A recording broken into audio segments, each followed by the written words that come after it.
السلام علیکم ورحمۃ اللہ وبرکاتہ۔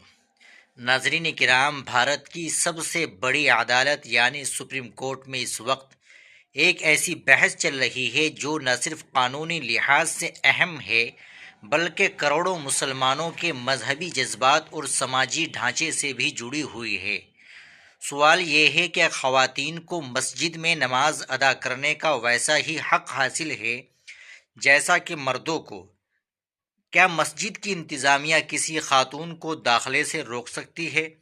اور سب سے اہم بات یہ کہ کیا عدالت کسی مذہب کے اندرونی معاملات میں مداخلت کرنے کا حق رکھتی ہے؟ آج کی ویڈیو میں ہم all India Muslim personal law board کے موقف اور سپریم کورٹ کے ان 7 بڑے سوالات کا تجزیہ کریں گے جو آنے والے وقت میں ایک نئی تاریخ رقم کر سکتے ہیں۔ اس کہانی کا آغاز پونے کے ایک جوڑے زبیر پیرزادہ اور ان کی اہلیہ یاسمین سے ہوتا ہے۔ انہوں نے سپریم کورٹ میں ایک پٹیشن دائر کی جس میں موقف اختیار کیا گیا کہ مساجد میں خواتین پر پابندی لگانا ان کے بنیادی حقوق اور آئین کے آرٹیکل 14 یعنی برابری کا حق اور آرٹیکل 25 یعنی مذہبی آزادی کی خلاف ورزی ہے۔ دلچسپ بات یہ ہے کہ سپریم کورٹ نے اس کیس کو صرف مساجد تک محدود نہیں رکھا بلکہ اسے سبری مالا مندر کیس کے ساتھ جوڑ کر ایک بڑی 9 رکنی بنچ کے حوالے کر دیا ہے۔ اب عدالت صرف مساجد ہی نہیں بلکہ پارسی خواتین کے داخلے اور داؤدی بہرا جماعت میں رائج روایات جیسے بڑے مذہبی معاملات پر بھی ایک ساتھ غور کر رہی ہے۔ جب یہ معاملہ عدالت پہنچا تو all India Muslim personal law board نے اپنا تفصیلی حلف نامہ جمع کروایا۔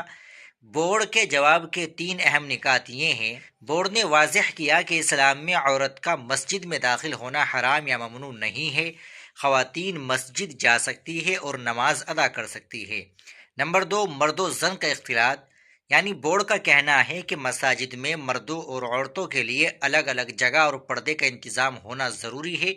جہاں یہ انتظام موجود ہے وہاں خواتین جا رہی ہے۔ نمبر 3، شرعی ترجیح۔ بورڈ نے احادیث کا حوالہ دیتے ہوئے کہا کہ اسلام نے خواتین کے لیے گھر میں نماز پڑھنے کو زیادہ فضیلت دی ہے، لیکن اس کا مطلب یہ ہرگز نہیں کہ ان پر مسجد کے دروازے بند کر دیے جائے۔ بورڈ کے مطابق یہ ایک مذہبی انتخاب ہے، نہ کہ زبردستی کی پابندی۔ ناظرین، اب آتے ہیں اس کیس کے سب سے اہم موڑ پر۔ سپریم کورٹ کے 9 رکنی بنچ نے اس بحث کو سمیٹنے کے لیے 7 بنیادی سوالات طے کیے ہیں۔ یہ سوالات طے کریں گے کہ مستقبل میں مذہب اور قانون کا رشتہ کیا ہوگا۔ مذہبی آزادی کی حد۔ آئین کا آرٹیکل 25 مذہبی آزادی تو دیتا ہے، لیکن اس کی حد کیا ہے؟ کیا یہ پبلک آرڈر اور اخلاقیات سے اوپر ہے؟ آئینی اخلاقیات بمقابلہ مذہبی عقیدہ۔ اگر کسی کا مذہبی عقیدہ اور ملک کا آئین آمنے سامنے آ جائے تو جیت کس کی ہوگی؟ ضروری مذہبی عمل۔ کیا عدالت یہ طے کر سکتی ہے کہ کسی مذہب کا لازمی حصہ کیا ہے اور کیا نہیں؟